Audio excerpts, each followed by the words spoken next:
palavra de hoje é sobre as obras da carne, sobre o fruto do Espírito. E eu sei que é desafiador para mim, como alguém que ama fluir no evangelístico, trazer um alinhamento como esse, mas a gente precisa entender um princípio fundamental do reino. Não há neutralidade no reino de Deus. Ou estamos construindo uma história com Deus, ou estamos construindo uma história sozinhos. Ou estamos fazendo algo que aponta para Jesus, ou estamos fazendo algo que aponta para nós. Ou estamos aproximando pessoas do evangelho, ou estamos roubando pessoas dela. Alguém está comigo? Diga amém. A Bíblia diz: aquele que não junta, espalha. Não há neutralidade no chamado. Ou você vive o chamado, ou você se esqueceu dele. Não há neutralidade no dom. Ou você está multiplicando talentos, ou você está enterrando eles. Não há neutralidade na semeadura. Ou você é um semeador, ou você é um usurpador. Não há neutralidade na fé. Ou você crê em milagres, ou você não crê. Não há neutralidade na salvação. Ou cremos em Jesus como Salvador e recebemos salvação, ou não cremos e nós enfrentaremos o juízo. Não há neutralidade no corpo. Ou somos parte do corpo, ou somos uma verruga dele. Não há neutralidade na jornada. Ou estamos caminhando com os nossos olhos fixados no autor e consumador da nossa fé, ou estamos olhando para tudo que se levanta ao nosso redor. Não há neutralidade, igreja, na voz profética. Ou profetizamos aquilo que está alinhado com os pensamentos de Deus, ou estamos murmurando, reclamando daquilo que Deus ainda não fez para nós. Não há neutralidade na maturidade. Ou somos meninos ou somos homens. Não há neutralidade na liderança. Ou lideramos um povo para Deus, ou nós estamos sendo pedra de tropeço para eles. Não há neutralidade no pastoreio. As ovelhas ouvem a voz do pastor e seguem, ou não consideram como pastor, e por isso não são ovelhas. Não há neutralidade sobre aquilo que Deus estabeleceu como princípio fundamental. Alguém está comigo? Diga amém. Eu nunca vi os olhinhos tão atentos. Eu nunca vi um clima tão pesado. Mas eu preciso lembrar alguém aqui. Talvez essa mensagem seja para uma pessoa. Que não há neutralidade. Na verdade, a neutralidade já é uma escolha. A neutralidade já é um caminho. Você já deve ter ouvido aquela historinha de um cara que está em cima de um muro. De um lado está Jesus e os seus anjos insistindo para que ele venha para esse lado. E do outro lado está Satanás e os seus demônios completamente passivos. E aí num determinado momento ele se vira para Satanás e ele fala: por que você está tão tranquilo? Porque do outro lado Jesus, ele está toda hora insistindo para eu ir para aquele lado e você não está nem aí. Ele falou: é porque você já escolheu um lado, eu sou o dono do muro. Omissão também é uma posição.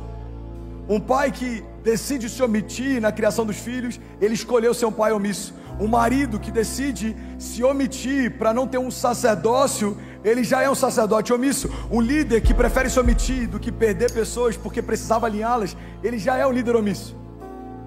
Tenho várias características, vários desafios, vários defeitos. O meu staff conhece vários deles e vai conhecer muitos mais ainda. Mas tem uma coisa que eu não tenho dificuldade, é de alinhar algo que eu acredito que está errado. Eu posso até errar de fazer algo que não estava errado, mas eu nunca vou errar em não fazer algo que eu acredito que está errado. Porque essa neutralidade, ela é omissão. A omissão, ela sempre vai me tirar de um lugar de destino e vai me colocar num lugar onde nada acontece. Irmão, olha para mim. Quando você não crê em nada, nada acontece. Quando você não semeia nada, você não vai colher nada. Quando você não se move em direção a lugar nenhum, você não chega em lugar nenhum. O posicionamento, ele gera milagres, mas a ausência dele gera apatia, escassez. Deus deu várias ordens para o povo na antiga aliança: marchem, façam, creiam, andem. E quando o povo fazia, algo acontecia. Moisés está diante de um mar fechado. Deus, e agora? Coloca o cajado. Ele coloca o cajado e o mar se abre. E agora? Agora marchem, não parem. Agora tem sede. Toca a rocha com o cajado, sai água da rocha. Deus, o povo está enjoado de comer pão. Então tá bom, aves dos céus. Toda direção que Deus dá libera o novo de Deus. Mas é possível ouvir o que Deus pediu e não obedecer, e por isso não viver algo novo. Nem todos entraram na terra prometida, mesmo estando diante dela. Por quê? Porque escolheram a neutralidade. E eu prefiro morar perto do que viver dentro. Irmão, olha para mim. Tem muita gente que preferiu viver perto da promessa do que viver a promessa. Pastor, quando que eu escolho viver perto da promessa, mas não viver a promessa? Quando você se sacia só em vir nos domingos ouvir que Deus tem promessas, mas você não está vivendo nenhuma delas. Quando você ouve vários profetas, homens de Deus, você já teve sonhos, em vários momentos Deus falou, você tem um chamado, eu quero usar você, e você continua sem ser usado, irmão. Isso é estar perto, mas não ter acesso. Isso é saber que tem uma promessa, mas não usufruir dela. Isso é muito frustrante. É muito frustrante estar sempre numa casa ouvindo sobre promessas que Deus tem para filhos de Deus, mas porque não se tornou um filho de Deus, não poder acessá-las. Promessas são para filhos. Vou falar isso de novo. Toda promessa de Deus é para os filhos de Deus. O que eu preciso fazer para me tornar filho? Você precisa crer no Senhor Jesus como seu Salvador. A Bíblia diz que aqueles que creem em Jesus, eles recebem um espírito de adoção, pelo qual eles podem clamar agora, Abba Pai. Você não é filho porque você se tornou filho, você é filho porque Deus te tornou filho. Vocês não me escolheram, mas eu escolhi a vocês. Deus escolheu você. Deus, Ele amou você. Deus desejou você. E Ele amou você de tal maneira que Ele entregou o seu único filho para ter você de volta. Irmão, alguém, será que consegue celebrar pelo menos a redenção num culto como esse? Você é filho, você é amado. Em Jesus você é salvo, justificado. E sobre isso que eu quero falar nessa manhã. Alguém está comigo? Diga amém. A gente está vivendo um momento muito complexo. Tem algumas teologias sendo pregadas que elas são quase que esquizofrênicas. Tem pessoas pregando o evangelho que não é evangelho. Tem gente falando sobre um Jesus que não tem nada a ver com Jesus. Porque a gente está vivendo um momento de relativização. Tudo é relativo hoje. Eu fui pregar em BH essa semana, e aí pediram para eu falar sobre relatividade dos tempos, sobre multiverso. Meu Deus, pregar sobre multiverso. Teve gente que achou que era metaverso. Não, é multiverso. É uma geração que vive em meio a realidades paralelas. A gente cria realidades paralelas. E sabe o que está acontecendo nos dias de hoje? Das primeiras estratégias do inferno, que isso é desde que o homem estava no jardim. Ele usa uma estratégia de insinuar coisas. Nem sempre ele vai te falar para fazer algo, mas ele vai começar com algumas sugestões. O cara que amava a esposa e acabou caindo, isso tudo começou com um dia, com uma sugestão. Talvez não tenha problema, talvez seja agradável, talvez seja prazeroso. E quando uma sugestão começa a não criar mais um conflito com os pensamentos que você tinha, ela ocupou espaço, e agora ela começa a se tornar um pensamento. Os pensamentos vão moldando os nossos hábitos vão criando uma cultura, e a cultura vai movendo a gente na direção dela, porque você sempre vai se mover na direção dos seus pensamentos mais fortes. Por isso que a Bíblia diz, transformai-vos pela renovação do vosso entendimento, para que possam experimentar qual é a boa, agradável e perfeita vontade de Deus. O que a Bíblia está dizendo é que fundamentalmente é impossível experimentar a boa, agradável e perfeita vontade de Deus sem que os meus pensamentos sejam transformados. Por quê? Porque da mesma forma que um pensamento alinhado com os céus me leva para Ele, um pensamento desalinhado me rouba dele. Um pensamento de escassez, por exemplo. Eu não tenho, sempre falta, os tempos são difíceis, para mim tudo é mais difícil. Isso é um pensamento caído. Porque o pensamento do tipo de Deus é: eu não dependo da geografia, o Senhor é o meu bom pastor, de nada eu terei falta, Deus é fiel para cumprir o que prometeu.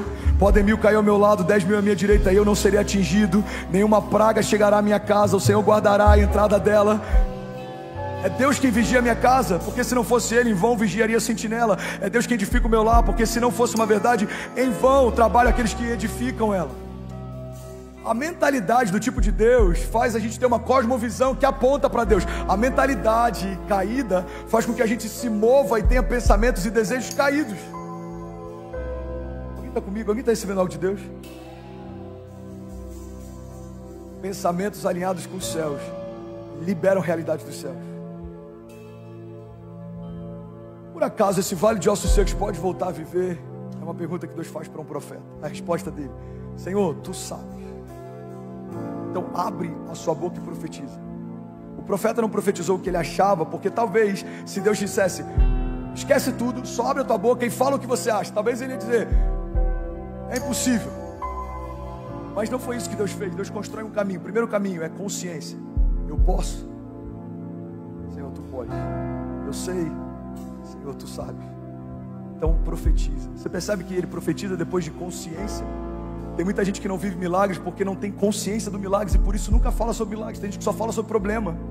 Irmão, é impossível você ter uma vida positiva com uma mentalidade negativa. É impossível você viver milagres se você não pensa em milagres. Você precisa pensar em milagres, fundamentar a tua história em milagres. Você precisa escorar a construção dos seus novos níveis em milagres. O que escora o teu próximo nível? Milagres, milagres, milagres, milagres, milagres. Está bem fundamentado. O próximo nível é como alguém que constrói um edifício.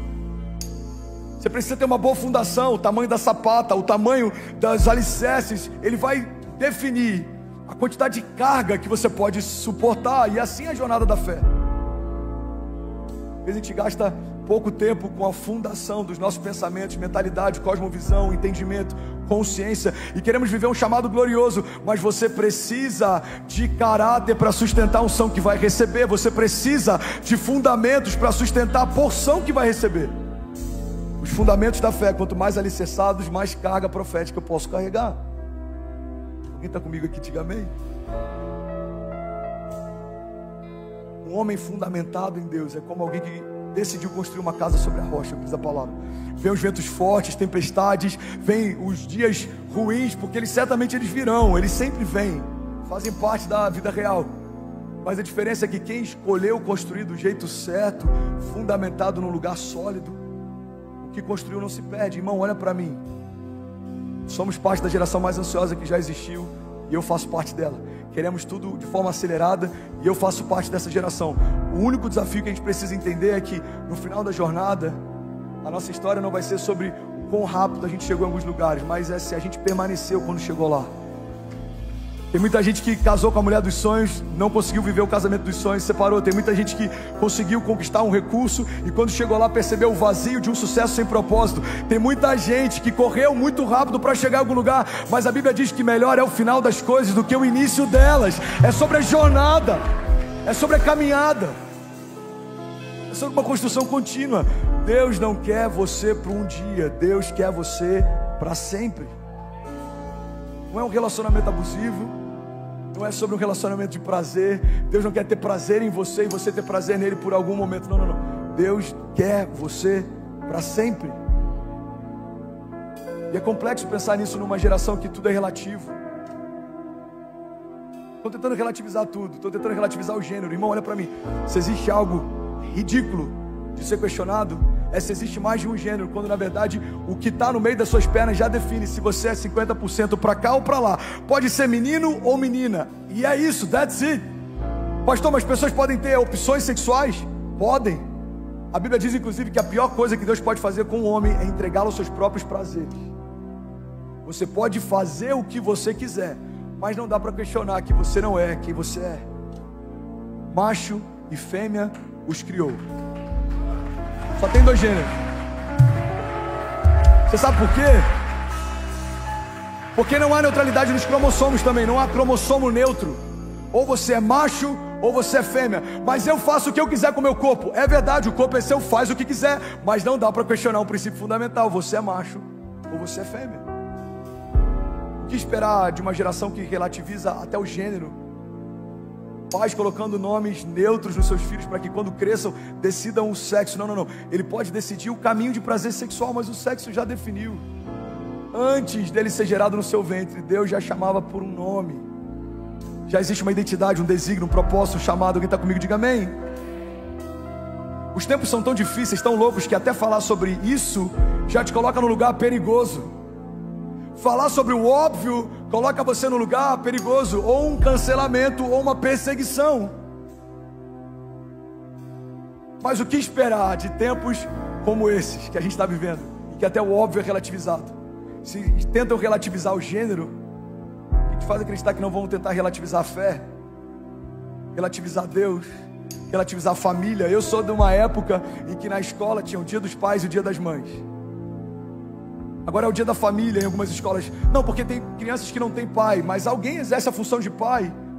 E por que não tratarmos a orfandade e os problemas dela ao invés de fingir que ela não existe? Porque ela existe. Em muitos lugares isso é só uma narrativa para relativizar princípios fundamentais. Família é família, homem é homem, mulher é mulher, Deus é Deus, fé é fé. E that's it. Você pode não crer em algumas verdades absolutas, mas você não pode questionar e fingir que elas não existem. Você está comigo? Diga amém. Eu falei sobre isso domingo passado, um desafio que a gente está vivendo lá em casa, que a Zinha me chama, Jean, e fala assim: amor, a Ceci veio com alguns questionamentos, ela está ouvindo algumas musiquinhas na escola, na hora do recreio, coisas que ela nunca ouviu em casa. Ela começou a ser questionada pelas amigas porque ela acredita em Deus. E ela veio me perguntar: mãe, como é que eu explico que Deus existe? Porque estão me perguntando: mãe, como é que Deus entrou na história? Porque se Ele fez tudo que existe quando nada existia, quem criou Deus? Quem fez Deus? Aí que a Zinha me trouxe essa demanda. Meu amor, eu acho que ela já está com maturidade para a gente explicar que Deus não existe. E a Zinha: oi? A gente tem que chamar a Cecília e falar: filha, você já está madura para entender, Deus não existe. Como assim, pastor? Deus não existe? Deus não existe. Ele é. Porque tudo que existe foi criado por alguém um dia. E desde que nada existia, Ele já era. Ele era quando nada existia. Ele era, mesmo que tudo deixe de existir. A Bíblia diz que Ele é o Pai da eternidade. Irmão, se Ele é o Pai da eternidade, olha que poderoso isso. A única filiação que é atribuída a Satanás é da mentira. Ele é o pai da mentira e Deus é o Pai da eternidade. Ele não entra na história em um devido momento. Ele fez a história. Ele diz: história, aconteça, haja, se manifeste. Filho, se manifeste, haja luz, haja separação, haja dia, haja noite, haja. O haja de Deus entrou em cena quando para nós nada existia, mas Ele já era. Por isso que em algum momento, quando questionam Jesus sobre quem Ele diz ser, Ele fala: eu sou o que sou. Jesus não existe. Ele é. Ele é. Como posso saber que Ele é? É como a conversa entre Jesus e Nicodemos. É como alguns momentos da Bíblia em que é associado a presença, o Espírito, a glória, a verdade de Deus. Como o vento, por exemplo. Você não pode vê-lo, você não sabe de onde vem, você não sabe para onde vai, mas você consegue senti-lo. Deus é. Eu lembro que alguns meses atrás eu peguei uma viagem, naquela loucura ainda de pré-eleição, e a gente foi fazer um clamor em Brasília. Aí fretaram um jatinho e me convidaram, eu e mais 2 caras que eu não conhecia, conheci no dia. Quando chega lá na sala do embarque: tudo bom? Meu nome é André, qual é o seu nome? Meu nome é fulano, prazer e tal. Aí chega dentro do voo, começou a decolar. E aí, cara, você é pastor? Pô, cara, que legal, parabéns pelo seu trabalho. Eu falei: pô, que demais, você é cristão também? Não sou não. Eu falei: não, você quer dizer que você não é evangélico, mas você é cristão, né? Ele falou: não, eu não sou não. Eu não acredito em Deus. Eu acho legal o seu trabalho social, de ajudar pessoas a vencer seus traumas, mas eu não acredito em Deus. Aí eu falei: tá bom. Eu já pensei: que viagem longa, né? O pastor, o ateu, deve ter algum propósito. Só que eu não sou do tipo que tenta colocar nada goela abaixo, porque eu entendi que é tão precioso que a gente carrega, que você não precisa convencer ninguém. É como se você tivesse... Vou fazer uma analogia aqui bem infantil. Pastor, por que você usa analogias? Cara, Jesus fazia isso, Ele sabe o que estava fazendo, amém? Jesus falava com parábolas, Ele sabe o que está fazendo. É como você tem uma casa de praia em Miami, você tem um avião particular abastecido e um piloto à disposição. Mano, quer passar um dia lá na minha casa? O piloto está à disposição, a chave está aqui. Cara, eu não sei, tá bom. Eu não vou insistir. Eu sei o que eu tenho, eu sei o que está sendo oferecido. Se você não tem consciência, não é um problema meu, é um problema seu. A gente não pode empurrar Jesus para as pessoas, porque isso demonstra desespero. A gente só tem que apresentar Jesus para as pessoas, porque Jesus, quando é bem apresentado, Ele é irresistível. Ele é irresistível. No meio da conversa eu percebi que causou um pouco de estranheza da parte dele. Ele não está tentando convertê-lo à força. Ele falou: cara, mas e aí? Você acha loucura eu não acreditar? Eu falei: não, mano, eu respeito. Você tem que ter muita fé para não acreditar. E o que eu falei é verdade, tá? Não é uma frase romantizada, olha para mim. Eu falei para ele: irmão, vamos ser sinceros. Como acreditar que a especificidade de cada espécie que existe? Você tem um marlin, você tem uma girafa, você tem um pavão. Eu falei: como explicar a especificidade da gestação de uma criança? Um pouco de sêmen dentro de útero de uma mulher gera um feto, com cada terminação nervosa, com cada parte do córtex, com cada parte dos neurônios, conexão, capacidade cognitiva de pensamento, de imaginação, de fala, de locomoção. Eu falei, irmão, como olhar para o pôr do sol? Como você olhar para o sorriso de uma criança? Como que você olha para tudo isso e acredita que tudo isso veio de uma ameba que se multiplicou de forma aleatória e criou tudo que existe? Eu falei, cara, eu respeito você por não acreditar, porque tem que ter muita fé para não acreditar que existe um Deus que fez tudo que existe. E aí eu vi que aquilo criou estranheza nele, porque de fato é muito mais difícil a gente se esforçar para não crer do que a gente entender o que já nos move, irmão. Guimarães Rosa, ele diz que quando nada acontece, existe um milagre que não estamos vendo. Só o fato de você estar respirando já é um milagre. O seu coração bate sem ninguém falar que ele precisa bater. De forma instintiva, o seu organismo funciona. E eu estou falando e você nem parou para perceber quantas vezes você respirou durante esses minutos de pregação. Você sabe por que você nem percebe que respira? Porque isso acontece naturalmente. Você está funcionando, o seu corpo funcionando. Você, irmão, existe porque alguém sonhou com você quando nada existia. Alguém está comigo? Diga amém. Vou precisar finalizar, eu não consegui nem entrar na mensagem, mas eu recebi. Alguém recebeu algo de Deus nessa manhã? Eu estou recebendo algo de Deus nessa manhã.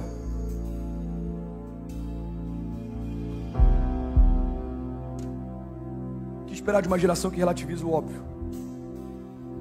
Deus é relativo. Não, não é. Deus é Deus, ponto. O gênero é relativo. Não, não é. Desejo sexual, ele é múltiplo, cada um tem o seu. Gênero, macho e fêmea, ponto. Paternidade é relativa. Não, não é.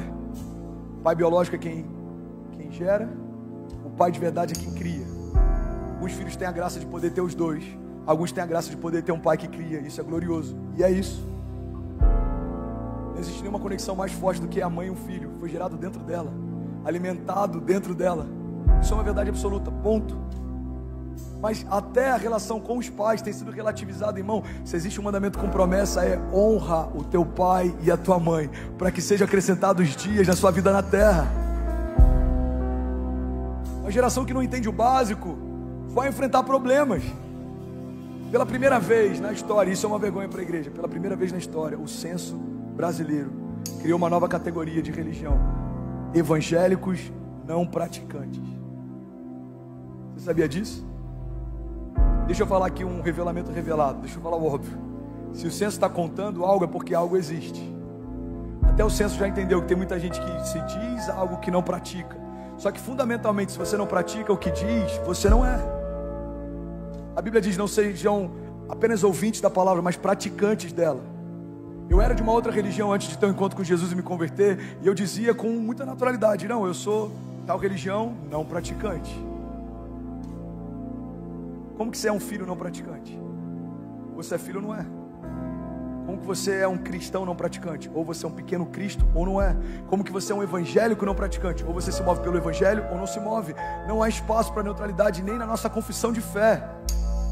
É por isso que confessamos Jesus quando viemos à frente. O próprio Jesus ensinou: aqueles que me confessam diante dos homens, aqueles que me reconhecem diante dos homens, eu também os reconhecerei diante do meu Pai que está nos céus. É como aquele soldado que ele é salvo quando as portas da cadeia se abrem, quando Silas e Paulo estão clamando, e ele está desesperado, ele vai se matar com uma espada. Paulo fala: não faça isso. O que eu preciso fazer então para ser salvo? Crê em Jesus e será salvo tu e a tua casa. A Bíblia fala sobre salvação: entrega os teus caminhos ao Senhor, confia nele, o mais ele fará. E aí, como você fez um passo de fé, você confessou Jesus, aí vem o batismo. O que é o batismo?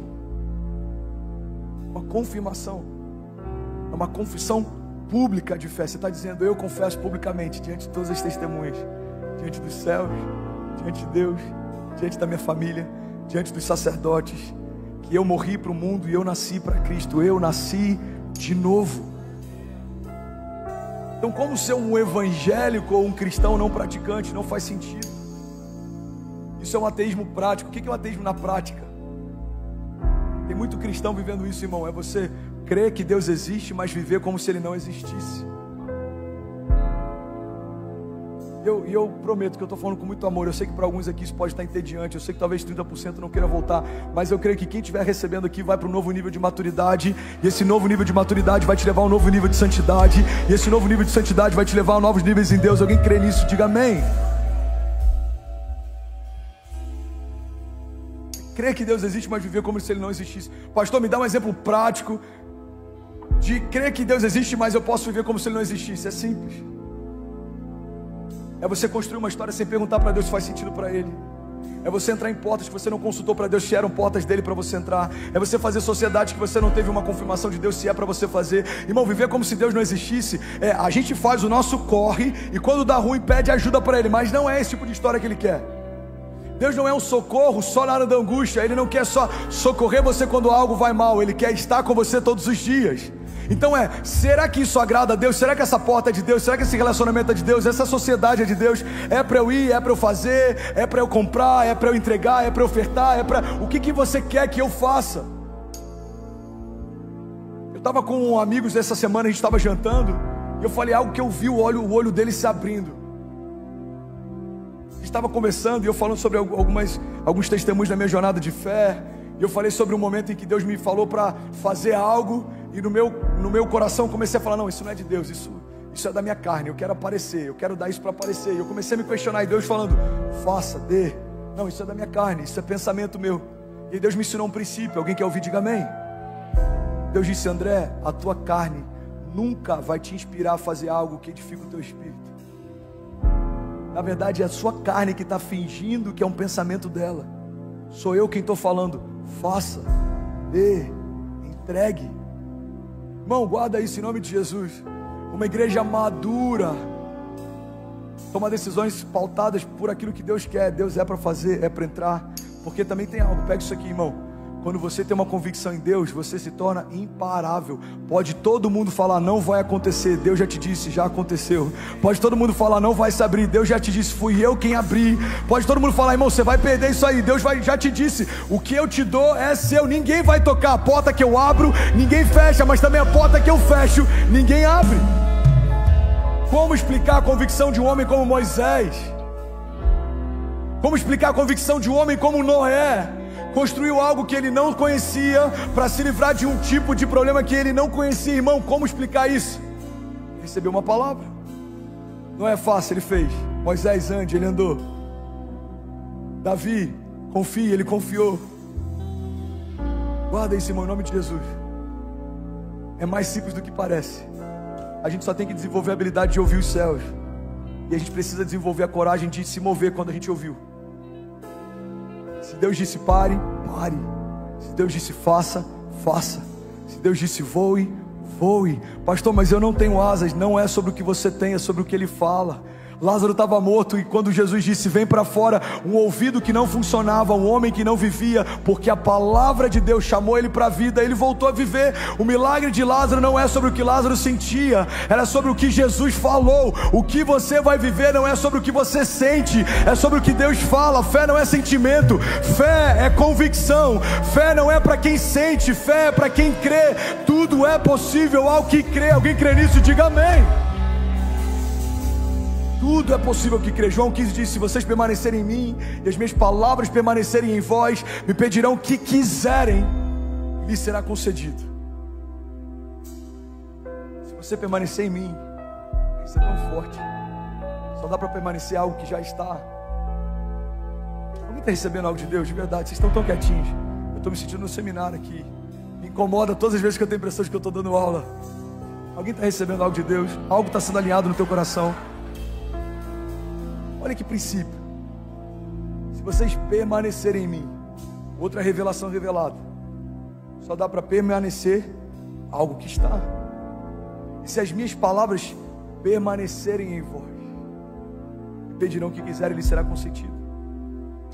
O problema é que às vezes a gente ouve que Deus vai nos dar tudo que a gente quer e vai ser concedido, mas a gente não cumpre o primeiro princípio que libera essa promessa. Se você permanecer em mim e a minha palavra permanecer em você.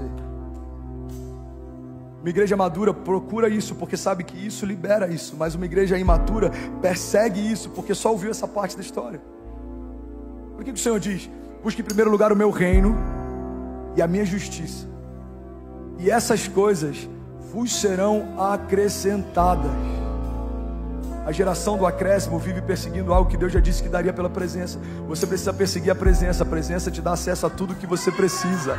A presença libera a cura, a presença libera o milagre, a presença libera a maturidade, a presença libera acesso, a presença libera identidade, a presença libera promessas, a presença libera novos níveis de unção, a presença, ela despedaça o jugo, a presença te dá a sabedoria dos céus, a presença te dá acesso à riqueza do tipo de Deus, a presença te dá acesso à paz, que excede todo entendimento, como o Senhor diz, a paz que eu vos dou, eu não dou como o mundo dá. A presença é tudo que você precisa. Alguém crê nisso? Diga amém. A presença, irmão, eu já preguei sobre isso aqui. A consciência da presença é como uma porta automática de um shopping. Quantos aqui já foram no shopping que tem uma porta automática? Levanta a mão. Vai ter em breve no nosso lounge, inclusive. Eu tenho sonhado com isso. Pelo menos a gente vai poder manter ele refrigerado. Você vai entrar, a porta se abre, depois que você entrou ela se fecha e vai ficar todo mundo fresquinho ali no ar-condicionado. Amém, gente? Glória a Deus. Amém. 6 pessoas felizes com o ar-condicionado com a porta automática. Já foi num shopping com porta automática? Sim ou não? O que acontece quando você se aproxima? Não, gente, peraí, isso aqui é muito forte. Se fosse o Vitor Hugo aqui, ele ia falar: o que acontece? Tô tudo arrepiado, abre, todo mundo que perabassura e barabassura. Às vezes eu falo, Deus, eu queria ser profeta. Parece que é mais fácil. Aí eu vejo como é que é o desafio dos profetas. Eu falo, não, tá bom ser pastor. Profetas, irmão, não é fácil não. Você está comigo, diga amém. Vamos lá, de novo. Eu sei que é difícil, mas a gente vai chegar lá. O que acontece quando você se aproxima de uma porta automática e ela se abre? E por que ela se abre? Porque ela percebeu E assim a nossa jornada de fé. As portas que vão se abrir não vão ser pela sua força, nem pelo seu toque. Vai ser pela presença que você carrega. Você vai se aproximar e elas vão se abrir. Você vai se aproximar e elas vão se abrir. Você vai se aproximar e elas vão se abrir. Agora pega isso. Você sabe qual que é o desafio de romper o ano das portas abertas? Se você quer ver mais portas se abrindo do que você jamais viu na sua vida, você precisa carregar mais presença do que você jamais carregou na sua história. Mais presença, mais acesso. Mais presença, mais milagres. Mais presença, mais mover. Alguém crê nisso? Diga amém. Você pode glorificar Jesus no seu lugar. Você pode celebrar Jesus. Aleluia. Vamos, igreja, se for para Ele, você pode fazer melhor. Aleluia. Aleluia. Estou todo arrepiado. Tem gente querendo ser renovado pelo Evangelho, mas não quer ter o compromisso da jornada. Não dá para ser renovado pela esperança do Evangelho se você não tiver o compromisso com a jornada.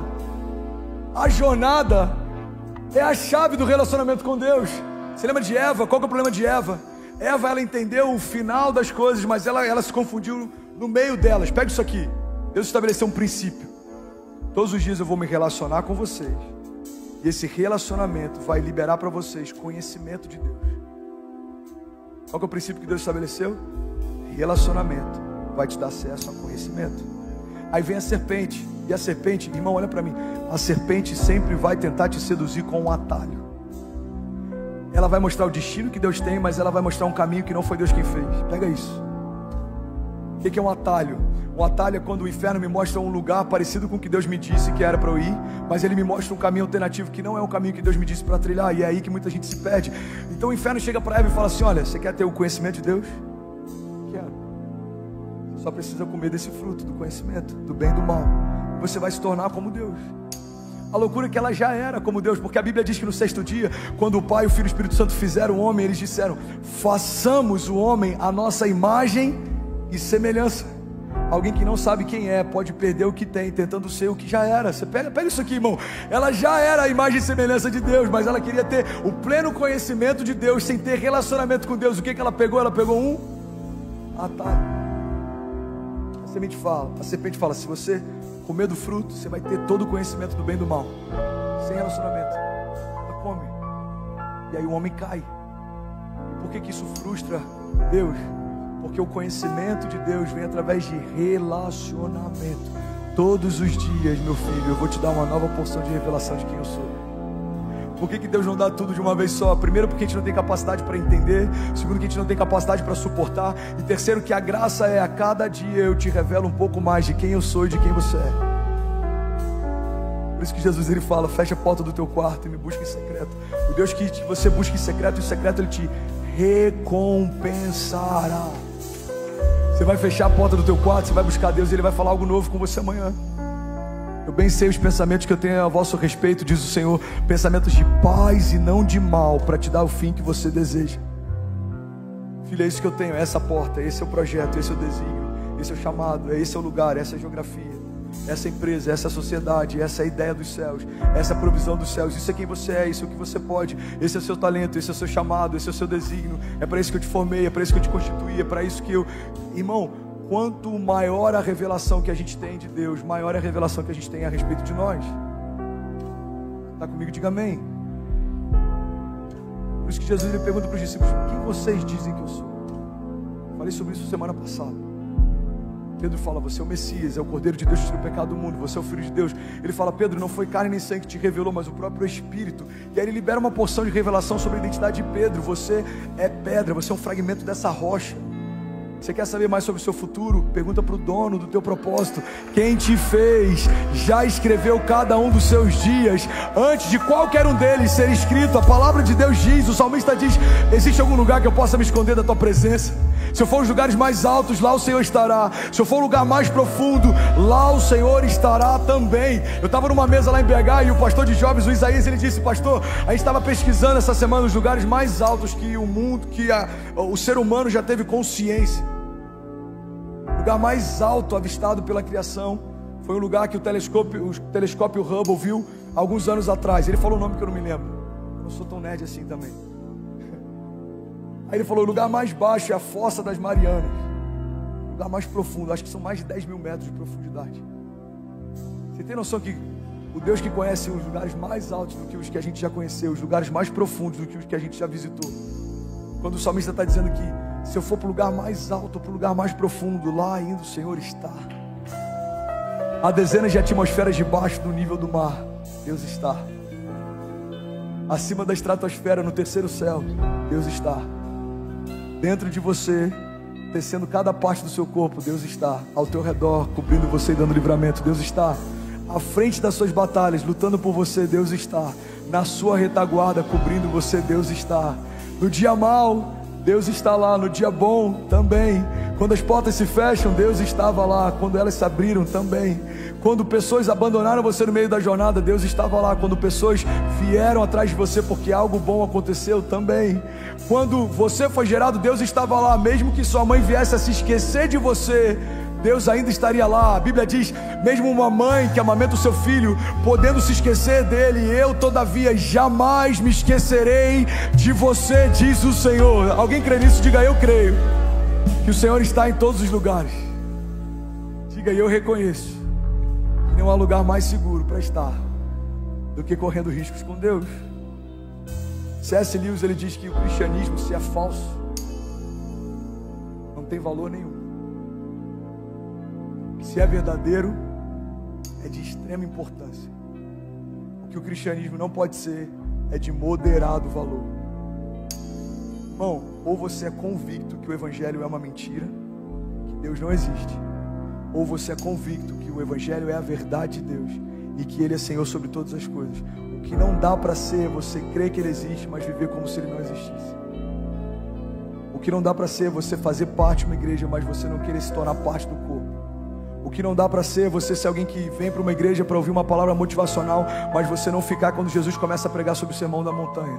O que não dá para ser é ser alguém que caminha com as multidões quando tem milagres acontecendo, mas você foge quando Jesus te chama para pegar a sua cruz e segui-lo. O que não dá para acontecer é você se apossar e celebrar quando alguém profetiza que você vai prosperar financeiramente, mas você fingir que não está ouvindo quando a palavra diz que melhor é dar do que receber, e que aquele que semeia muito, muito colherá, mas aquele que semeia pouco, pouco colherá. O que não dá é você vir ser servido por voluntários apaixonados que chegam antes de todo mundo, vão embora depois de todo mundo, mas você nunca se incomodar com o fato de você nunca ter servido ninguém. O que não dá para acontecer é você mudar de igreja porque o pastor pregou uma palavra que você você não gostou, ou você sair de um lugar porque uma liderança exortou você de uma forma que você não gostou, mas você esperar que o pastor abra mão das 99 ovelhas para buscar alguém que nunca foi ovelha, porque a ovelha ouve a voz do pastor e segue.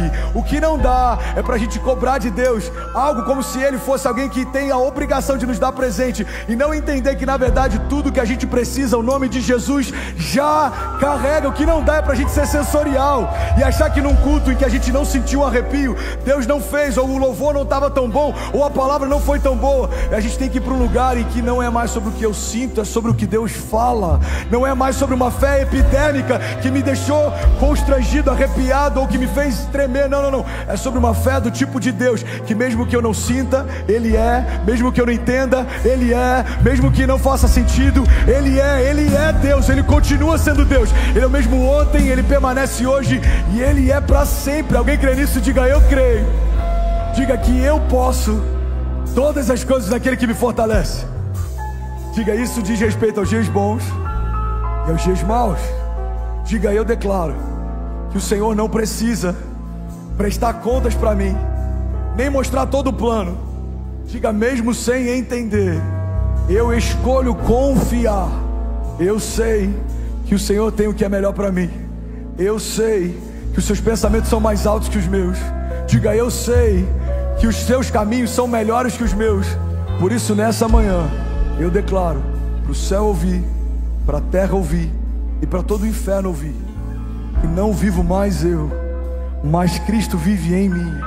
Eu declaro que a verdade do Evangelho, ela é absoluta. Diga: eu confesso que Jesus é o único caminho que leva a Deus. Diga: nenhum outro santo, nenhum outro nome. Jesus é o caminho, a verdade e a vida, e ninguém vai ao Pai se não for por meio dele.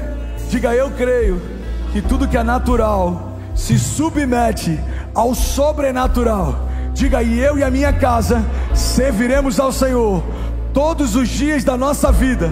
Viveremos milagres em fé, caminharemos com Deus.